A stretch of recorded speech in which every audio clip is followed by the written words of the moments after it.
Welcome to the strange, the bizarre, the unusual. I like it. I'm Roger Hanson, and today I'm coming to you with another video that I want to share with you. Before we get started, though, I want to point out the new background that I have for this video. I'm going to start using my own content from now on as much as I possibly can. And the reason why I'm doing that is because of all of the things that are going on the internet about content. So I'm going to start coming up with my own content to put on my videos, from pictures all the way up to video, and that's the reason why I'm doing it. Right now, nobody's really saying much about photos and pictures and everything yet, but eventually that's going to start happening. So I want to get ahead of what's going on and start trying to make it 100% my content. And also, I want to mention too that, just so everyone knows, the strange, the bizarre, the unusual, I like it, is a 100% organic channel and group and pages on both Facebook, Google, Minds.com, and when I say organic, what I'm talking about is we do not pay for reach, we do not pay for subscriptions, we don't pay for any of that.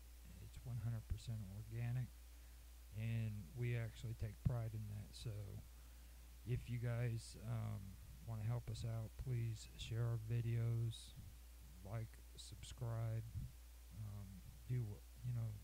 that's the way to help us. That's how we get our videos out.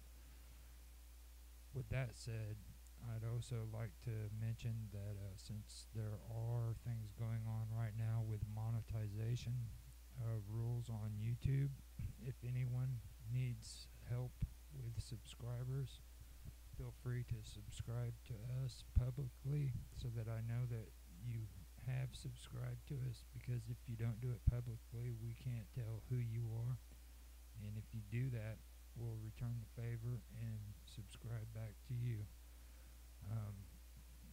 The reason why I'm saying that is because we don't care, if you believe in, or if you believe in the strange, the bizarre, or the unusual things that we post.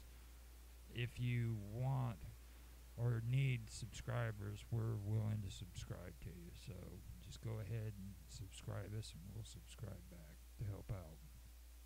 And that's aimed towards the small creators, the ones that don't have the minimum amount. Now, with all that said, I'm going to go ahead and get started with the story that I wanted to present today.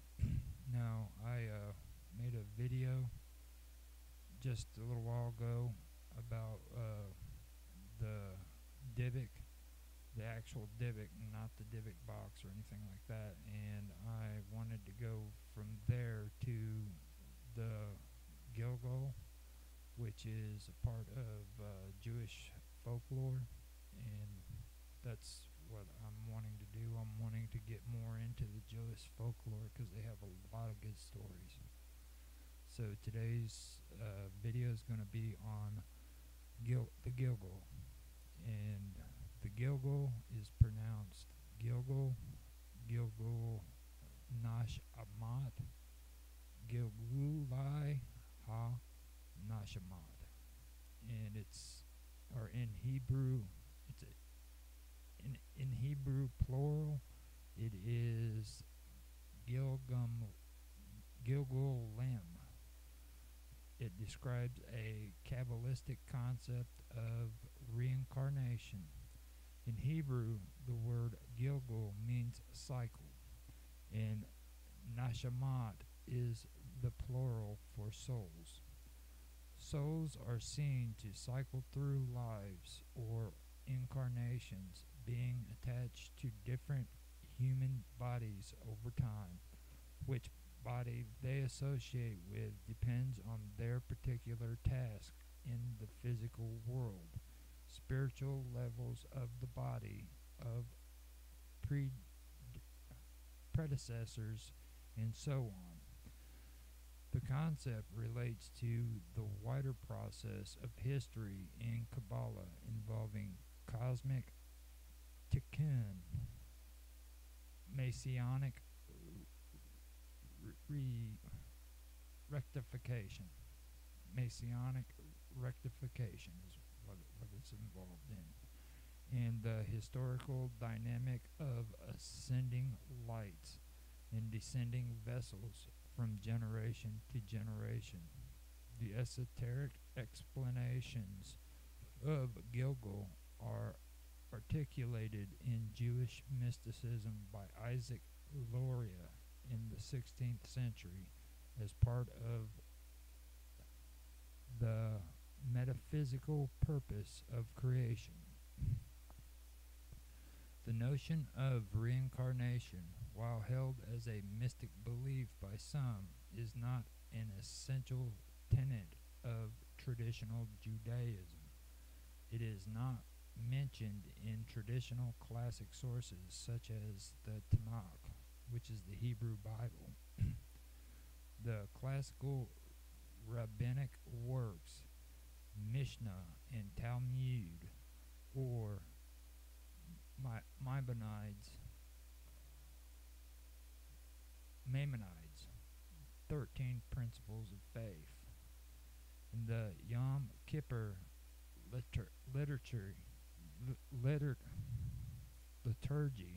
the tale of the 10 martyrs being killed by the Romans as an atonement for the souls of the brothers of Joseph for selling him into slavery is read in every Orthodox Jewish community. Additionally, books of Kabbalah, Jewish mysticism teach a belief in Gilgul, transmigration of souls, and hence the belief is universal in Hasidic Judaism, which regards the Kabbalah as sacred and authoritative. Among well-known rabbis who reject the idea of reincarnation are Saadia Gaon, David Kimhi, Hasdai Kreska, Yedaya Badershi, which is early 14th century, Joseph Albo, Abraham Ibn Daoud, and Leon de Medina. I apologize if I mispronounce those names. Among the Geonim, Haya Guyana argued with Saadia Gaon in favor of Gilgulim. I'm trying to pronounce these words and say it properly, so excuse me if I mispronounce any of it. Rabbis who believe in the idea of reincarnation include, from medieval times, the mystic leaders Maimonides, the Ramban, and Rabbanu. Baya bin Asher from the 16th century, Levi ibn Habib, the Ralba, and from the mystical school of Safad Shalama Ekbez, Isaac Luria, the Ari, and his exponent Hayim Vital, and from the 18th century, the founder of Hasidism, Yisrael Baal Shem Tov, later Hasidic masters, and the Lithuanian Jewish Orthodox leader and Kabbalist, the Vilna Gaon. In the 16th century, rational systemization of Cordoveran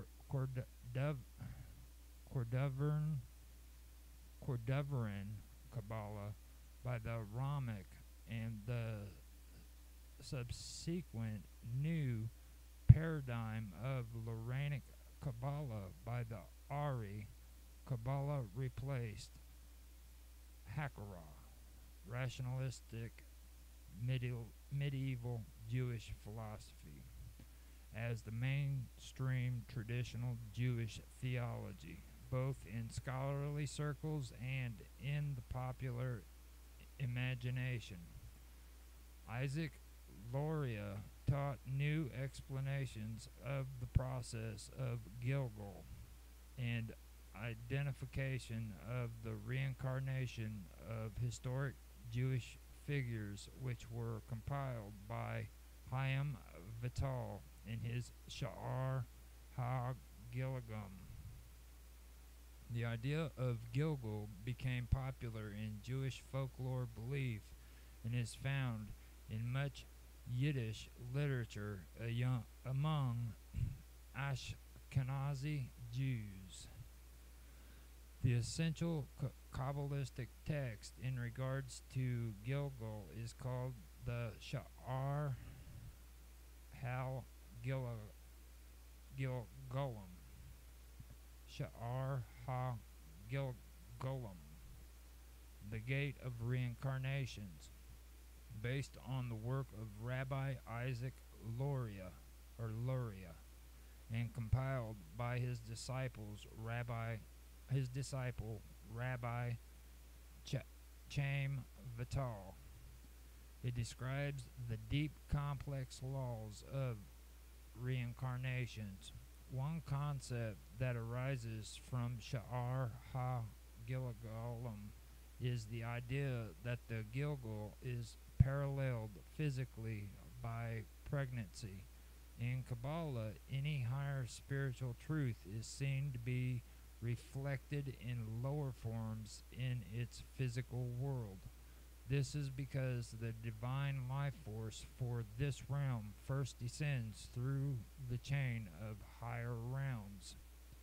In Kabbalistic understanding of Gilgul, which differs from many Eastern religious views, reincarnation is not fatalistic or automatic, nor is it essentially a punishment of sin or reward of virtue.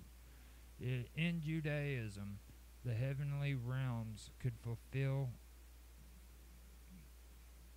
Maimonides' principles of faith in reward and punishment. Rather, it is concerned with the process of individual tikkun, rectification of the soul. In Kabbalist interpretation, each Jewish soul is reincarnated enough times only in order to fulfill each of the 630 mitzvot. The soul of the righteous among the nations may be assisted through Gilgulim to fulfill their seven laws of Noah. As such, Gilgul is an expression of divine compassion and is seen as a heavenly agreement with the individual soul to descend again. This stress of physical performance and perfection of each mitzvah is tied to the Loranic doctrine of Cosmic Tikkun of creation. In these new teachings, a cosmic catastrophe occurred at the beginning of creation called the shattering of the vessels of the Sephirot in the world of Tahu, which is chaos. The vessels of the Sephirot broke and fell down through the spiritual worlds until they were embedded in our physical realm as sparks of holiness. Nizlzat is what it's called. And like I said, if I mispronounce any of this, I apologize. The reason in Loranic Kabbalah that almost all mitzvot involve physical action is that through their performance they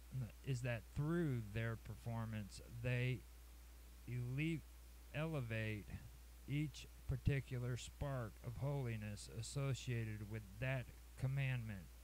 Once all the sparks are redeemed to their spiritual source, the Messianic era begins.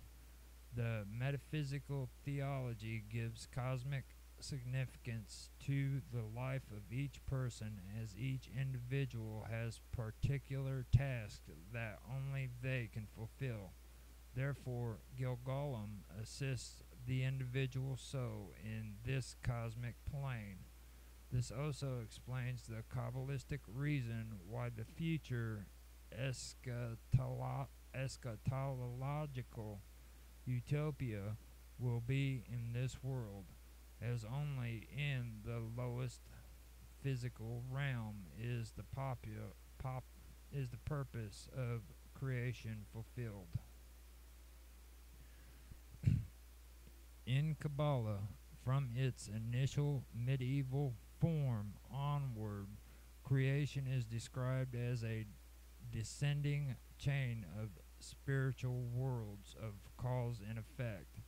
The new 16th century Kabbalistic paradigm of Isaac Luria extends the meaning of this with the concept of the holy sparks. Creation is a continuous process of divine virtuality. All physical and spiritual creations only continue to exist due to the immanent divine or light from God's will to create that they constantly receive. This immanent flow forms the spark of holiness in any created form. This teaches that the true essence of anything is only its divine spark within that gives it continual existence. If the light were to be withdrawn, the creation would cease to exist. This complete dependency on divinity is hidden in this lowest physical realm, but the soul and angels of successively higher spiritual realms are nullified to the divine unity in successively higher degrees. This explains the statement of Isaac Luria that even stones possess a subtle form of soul, with the focus of Loranic Kabbalah on Cosmic Tikkun, Rectification. Accordingly, every leaf also possesses a soul that came into this world to receive a rectification. 16th century Loranic doctrine was the first time that Kabbalah focused on Gilgul, because it forms the microcosmic parallel to the cosmic divine rectification taught by Luria. In medieval Kabbalah of the Zohar, which received its full rational synthesis in 16th century Cordovan Kabbalah, immediately before the new teachings of Luria, Gilgul was not the focus as intellectual categorization was sought. Loranic Kabbalah, accordingly, while also fully systemized in rational articulation, nonetheless focused on divine soul levels above intellect. The central doctrine of Laura is the Zimpsum, divine withdrawal, that paradoxically transcends human logic. The Tikkun, rectification of the Zimpsun, involving the Berur, elevation of the sparks of creation and their soul parallel of Gilgul, similarly are rooted in divine levels above intellect. In the foundational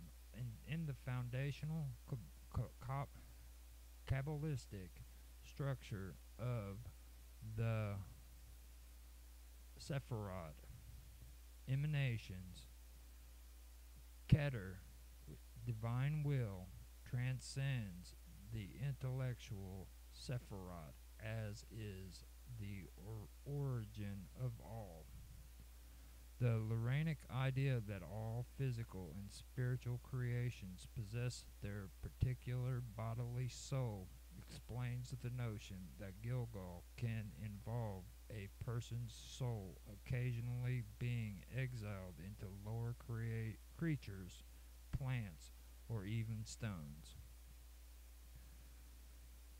In Jewish mysticism, the human soul has 5 levels that relate to different levels of the Sephirot. Divine emanations, based on an ancient Midrashic source, Kabbalah. 5 levels of the soul: Nefesh, life force; Malkuth,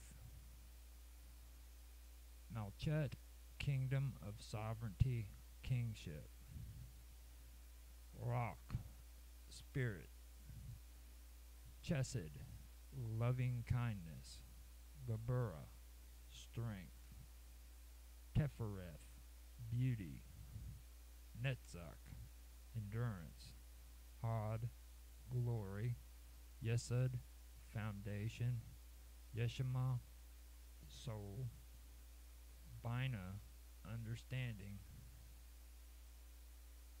Chaya, living; Chakma, wisdom; outer Keter, cow, will; Yachida, singular; unconscious Keter, inner Keter, delight, faith; Kether, crown. The most basic component of the soul, the Nefesh, is always part of Gilgul, of the Gilgul process, as it must leave at the cessation of blood production, a stage of death. It moves to another body where life has begun. There are 4 other soul components, and different nations of the world possess different forms of souls with different purposes. Other processes of transmigration. Gilgul is contrasted with the other processes of Kabbalah in Iber, the attachment of a second soul to an individual, and Dybbuk, the exile of a soul. Relevant of Gilgul in Hasidism, internalization of Kabbalistic structures in Vakat. Loranic Kabbalah focuses on the process of Gilgulim as it forms the microcosmic parallel to microcosmic rectification of creation. In the elite circles of Kabbalistic scholars, it becomes beneficial to helping achieve rectification for a person to identify their particular spiritual Gilgulim. 18th century Hasidism sought to democratize 18th century Hasidism sought to democratize the popularize the Jewish mystical tradition so that the common folk could be invigorated by Judaism's inner dimensions. It sought the internalization of abstract Kabbalistic metaphysics into personal perception and fervor. That's Viticus, which is Dveikus. By relating the structures of Kabbalah to their inner psychological relevance of man. Because Gilgul forms part of the elaborate abstract structure of the process of redemption in Kabbalah, it was therefore sidelined in Hasidic Judaism. Hasidism believed in the Kabbalah and Gilgul as authoritative, but left aside the focus in Jewish worship and meditation on the structures, meditations, and metaphysical processes to look to the inner godliness within everything. Hasidic panentheism.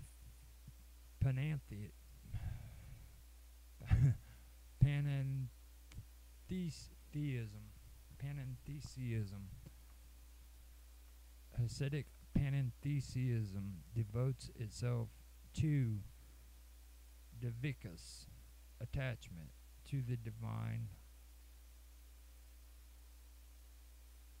omnipresence, And this inner path, identification of one's path, Gilgulum, becomes external, and the diversion from the inner Bitul, self-nullification. To identify one's particular spiritual task could introduce a refined level of egotism while acting purely from Dvikas of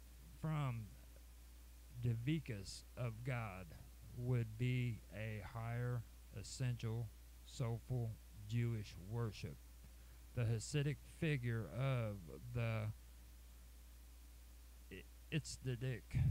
Hasidic Rebbe to which the followers would flock was believed to know the particular path, Gilgulim, of each person who came to them, thought their semi-prophetic abilities and the future destiny of each person. However, in Hasidic thought, they would not directly reveal this information in private consultation. As for the followers to know, the tasks would introduce self-centeredness and divine help from above. Through its divine service, Hasidism sought to make divinity revealed from below to fulfill the ultimate purpose of creation. Nonetheless, the Hasidic would give assistance and special advice that would both help the follower to achieve their task, yet also preserve the full soulfulness from below of the common person's divine service. Kabbalistic descent and ascent in the history of Jewish mysticism. In the history of Jewish mysticism, this Hasidic approach to Gilgul corresponds to the third of three successive stages of perception and relation to divinity. This is based on the three ascending categories of existence taught by the Bel Shem: Tav, worlds; Olamat, external spiritual vessel forms; souls; Neshamot, internal spiritual lights; divinity; Elokut, Kut or Kut, Elokut, essential godliness. Historical stage of Kabbalistic teaching. Cordoveron Kabbalah, worlds; Moshe, M-O-S-H-E, Cordovero gave the first full rational synthesis of the diverse schools of medieval Kabbalah. This focuses on its external structures, including the descending chain of worlds from the infinite to the finite. Loranic Kabbalah, souls. Isaac Luria gave a new paradigm for explaining Kabbalah. This describes the transcendent soul level and rectification of divine cosmic Tikkun and human private Gilgul. These originate in paradox and divinity above intellect. Hasidic philosophy, divinity. The Baal Shem Tov, founder of Hasidism, focused on the inner essential divine essence and omnipresence within everything. Outwardly, this involved new mystical popularization and fervor in daily life.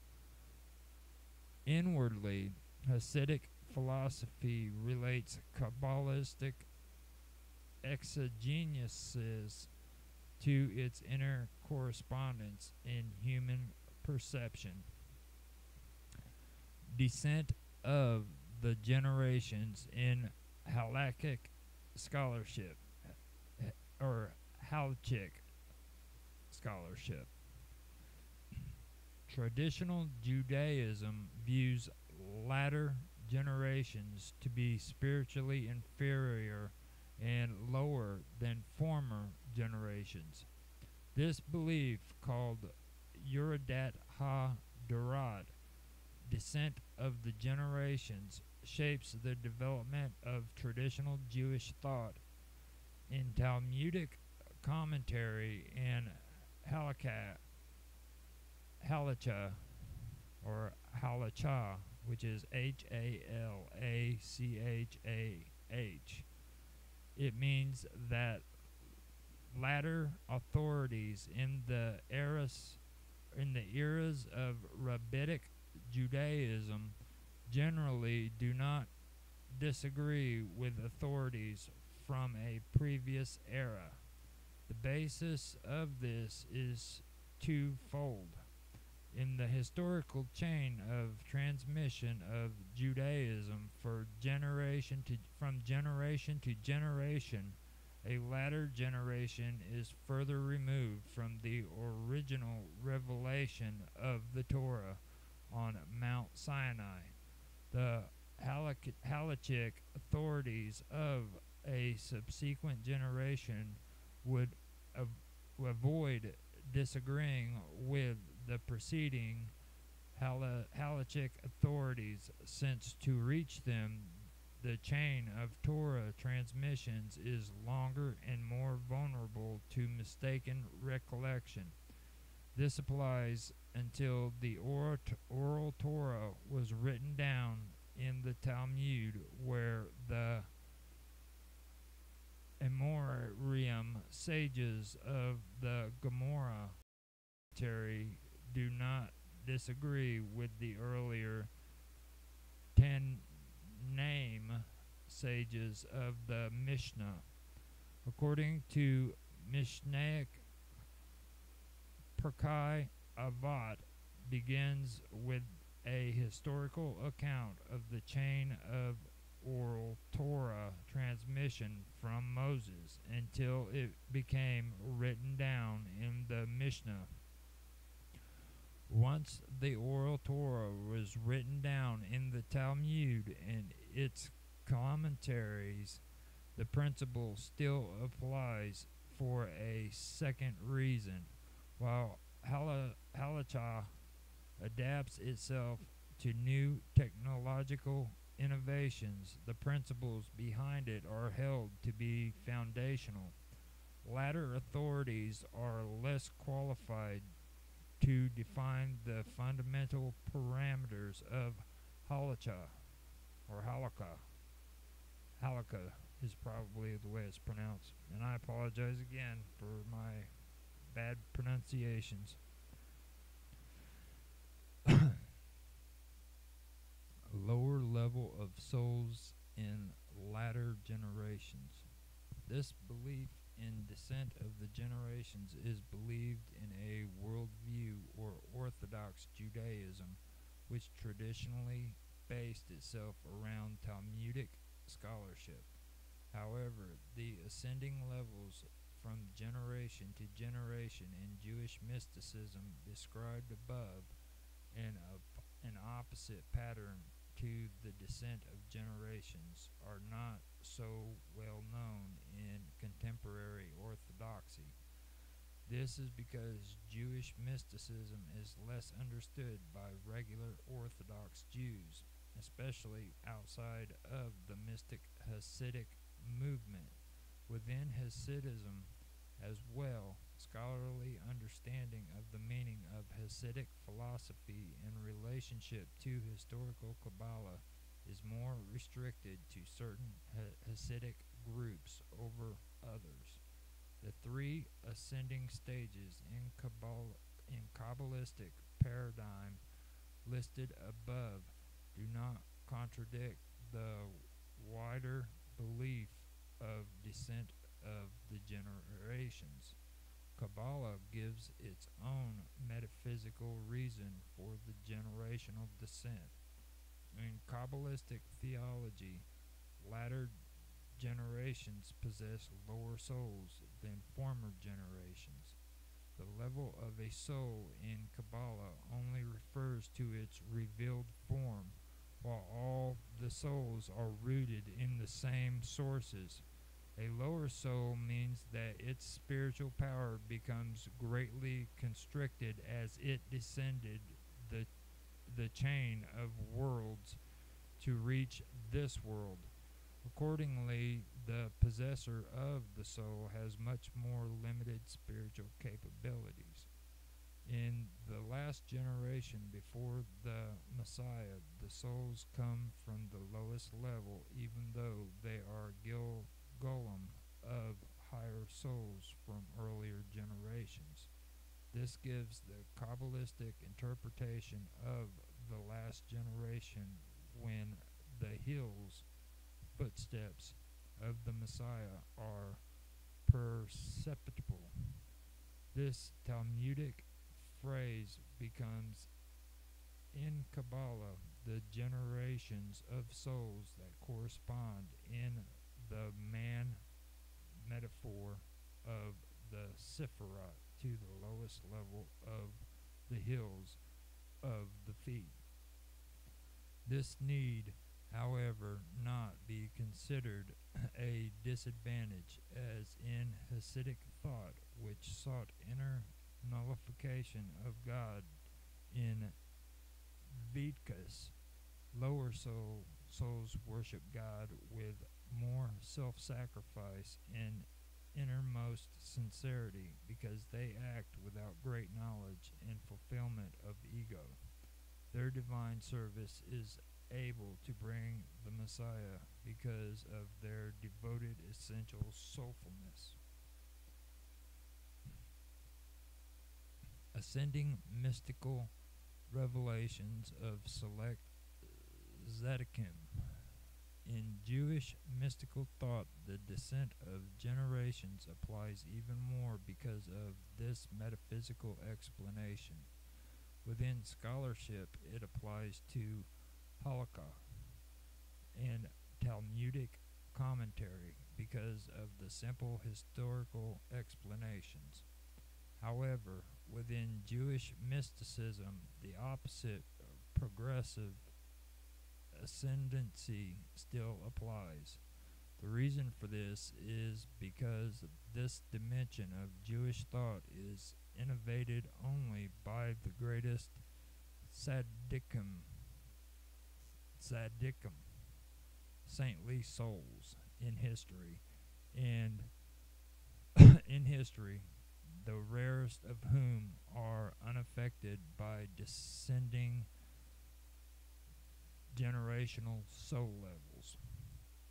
A tzaddik, which is spelled T-Z-A-D-I-K, in Hasidism is defined by the Tanya, is a truly elevated soul, unaffected by physical limitations.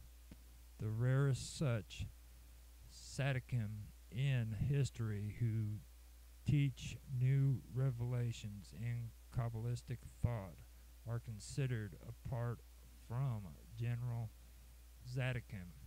To them is applied in Kabbalah the verse from Psalms, the Zadok, that would probably be it, the Zadok is, okay, the Zadok is the foundation of the world.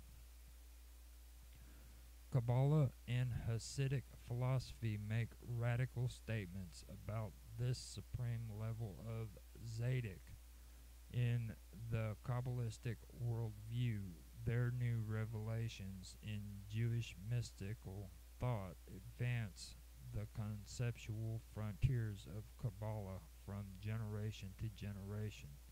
Therefore, while in halakha, Jewish law, scholarship ability decreases in each generation, in Kabbalah, mystical thought ascends through history.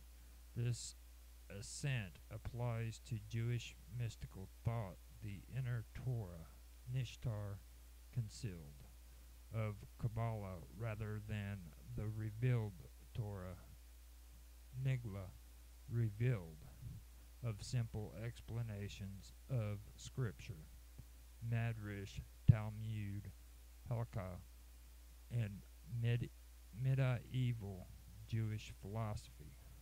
The reason for this is because in Nigla, scholarship involves discovering new and deeper interpretations of previous revealed biblical and rabbinic texts. In Kabbalah, advance is made by new doctrines and revelations that transcend previous descriptions. Nigla corresponds to the ascent from below of human intellect up to God. Nistar corresponds to drawing down new revelations of divine intellect from above down into human intellect. This is also a scholarship, as the difference between Nevuah or Navua, which is prophecy, and Kabbalah, which is received in Jewish thought, is that Kabbalah becomes articulated conceptually in intellectual structures in which lies its supremacy over prophecy.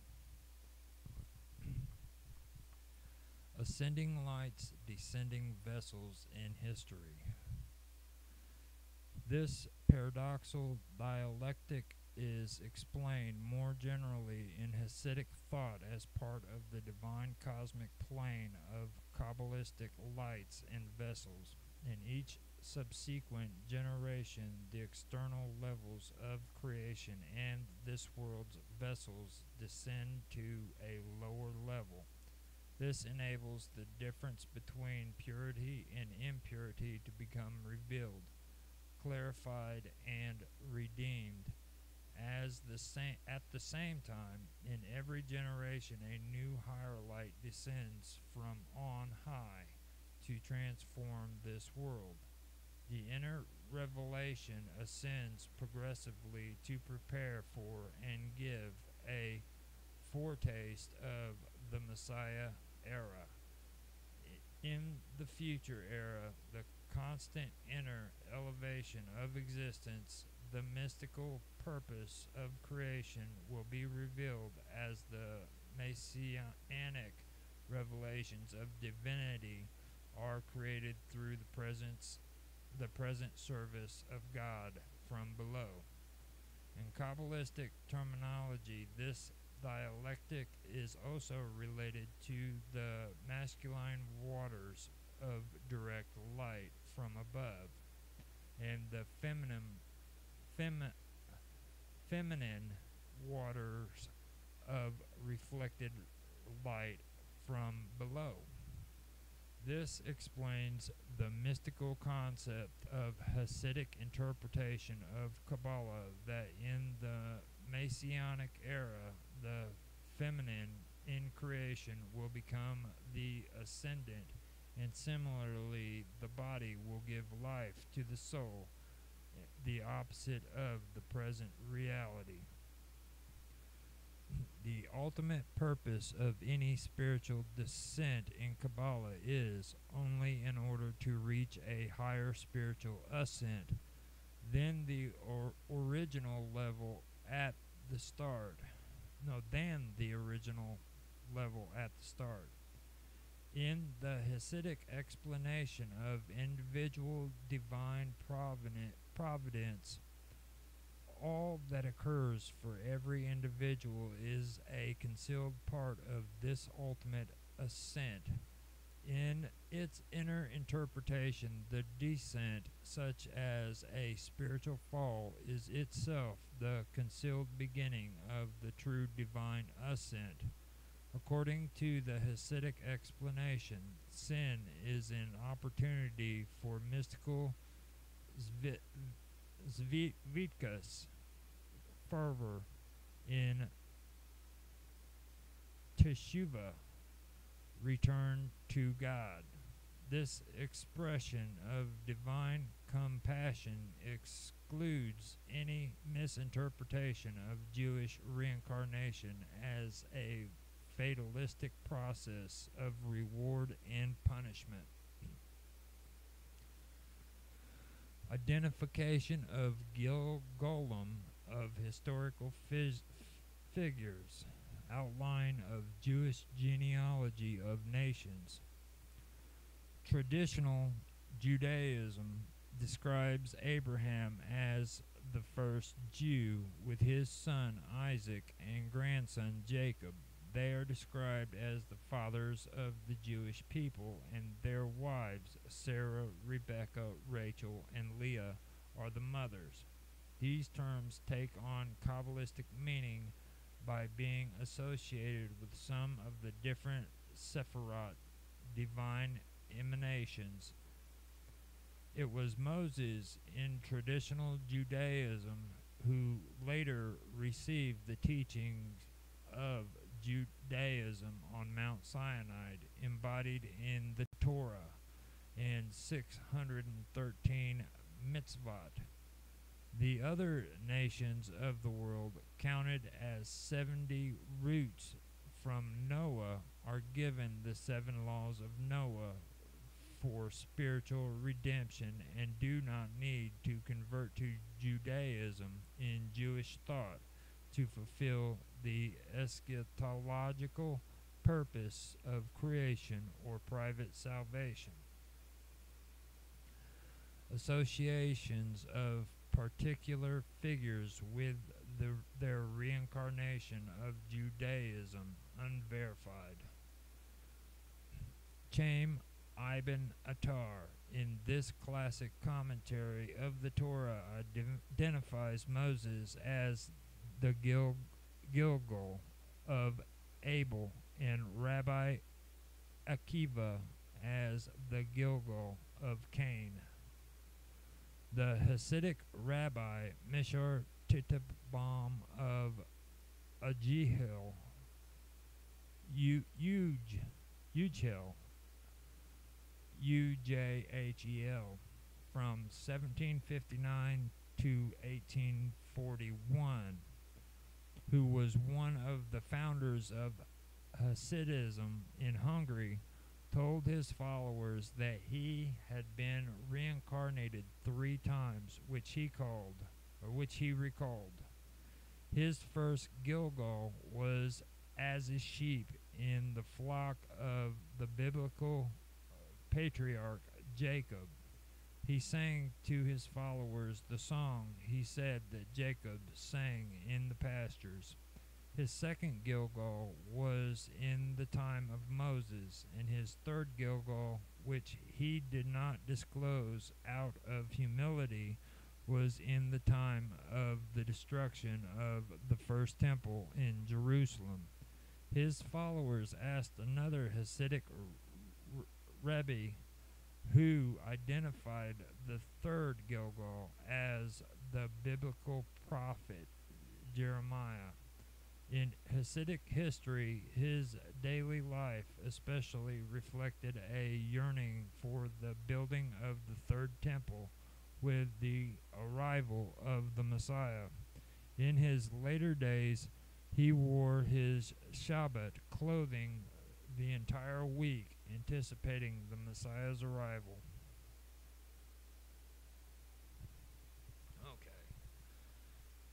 So that is the end of my reading. I hope that you guys enjoyed what you've heard. If you have, please like, subscribe, share, make comments. We'd love to hear what you have to say and give some feedback.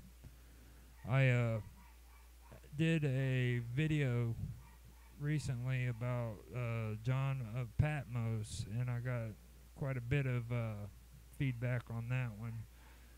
I do want to apologize for that conversation. I guess I got a little bit too emotional about it because, I put a lot of time and effort into researching this stuff, and basically the guy just wanted to throw nothing but biblical verses at me and do the same, rhetoric that you hear most people who go to church and think that their Bibles are like supernatural and you can put them in the bedroom or in the front room or in the kitchen. It's going to protect the house, that kind of person. And it was like I told him, if you think that your Bible has power when you close it, then you aren't really getting the message.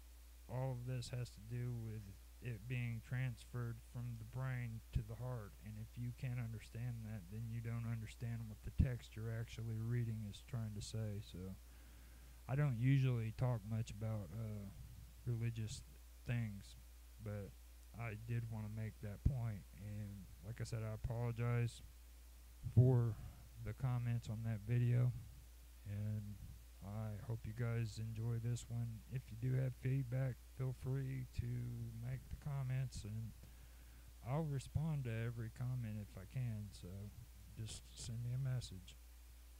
Thank you for watching, and thank you for listening. You guys have a good day. Bye.